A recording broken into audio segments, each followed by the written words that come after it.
প্রচার প্রচারণা কেমন দেখছেন এবং প্রার্থীরা কি বলছেন জানাবেন।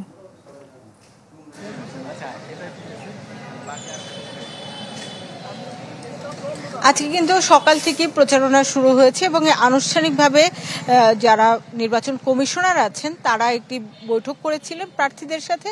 তারপরে কিন্তু তারা জানিয়ে দিয়েছেন যে কি করা যাবে কি করা যাবে না, যেমন মুক্তিযুদ্ধ কিংবা ২৪-এর যে গণ অভ্যুত্থান কিংবা ধর্ম বা কারোর ব্যক্তি পরিচয়, পারিবারিক পরিচয়, এইসব কোনো কিছু নিয়ে কোনো ধরনের ব্যাশিং করা যাবে না, সে বিষয়টি কিন্তু খুব স্পষ্টভাবে সব প্রার্থীদেরকে স্মরণ করিয়ে দেওয়া হয়েছে।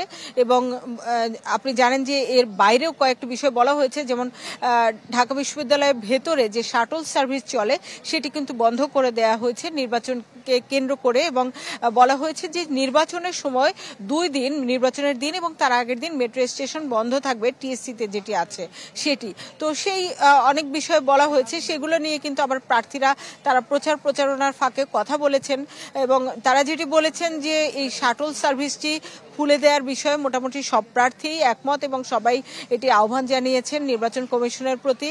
একই সাথে যে 2 দিনের জন্য মেট্রো স্টেশন বন্ধ করা হয়েছে সেটি তারা বলেছেন যে মেট্রো স্টেশনে যারা টিএসসিতে যারা শিক্ষার্থী এখানকার বা ভোটার এখানকার যারা এখানে চলাচল করেন তারা যেন তাদের আইডি কার্ড দেখিয়ে চলাচল করতে পারেন সেই সুব্যবস্থা নেয়ার জন্য বলেছেন। এবং পরীক্ষা পেছানোর একটা দাবিও এসেছে প্রার্থীদের পক্ষ থেকে, কারণ তারা একই সঙ্গে তো আবার শিক্ষার্থীও, তাদেরও ক্লাস পরীক্ষা চলছে। তো সেই বিষয়গুলো আমলে নিয়ে চিন্তা করে দেখার কথাও আবার জানিয়েছে, বিবেচনা করার কথা জানিয়েছে নির্বাচন কমিশন। তো এভাবে এখন পর্যন্ত প্রচারণা চলছে এবং সুষ্ঠুভাবে চলছে, কোনো ধরনের অরাজকতা বা অপ্রীতিকর কোনো কিছুর খবর আমরা এখনো পাইনি। জয়ী। ঢালাইয়ের সেরা প্রিমিয়ার সিমেন্ট। শামীমা, ধন্যবাদ আপনাকে। দর্শক, আমরা দেখতে পাচ্ছি আমাদের সাথে যুক্ত হয়েছেন সহকর্মী সুলতান মাহমুদ আরিফ। শামীমার কাছে আমরা জানছিলাম যে প্রার্থীরা কি বলছেন সেই বিষয়টি, আপনার কাছে সবশেষ কি তথ্য আছে, প্রচারণা কেমন দেখছেন আপনি?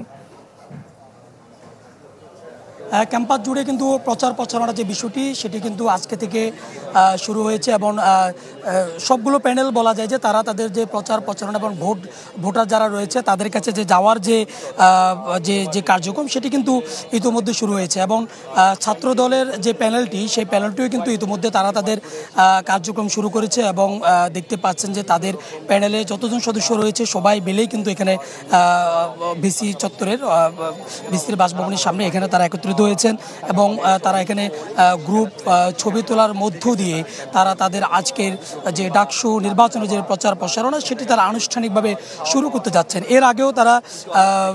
এর আগেও কিন্তু সাধারণ শিক্ষার্থী যারা রয়েছেন তাদের কাছে তারা গিয়েছেন, তারা তাদের ডাকসুতে নির্বাচিত হলে তারা কি করবেন সেই বিষয়গুলো তারা তুলে ধরেছেন এবং সাধারণ শিক্ষার্থীদের থেকে তারা তাদের সেই বিষয়গুলো তারা শুনেছেন।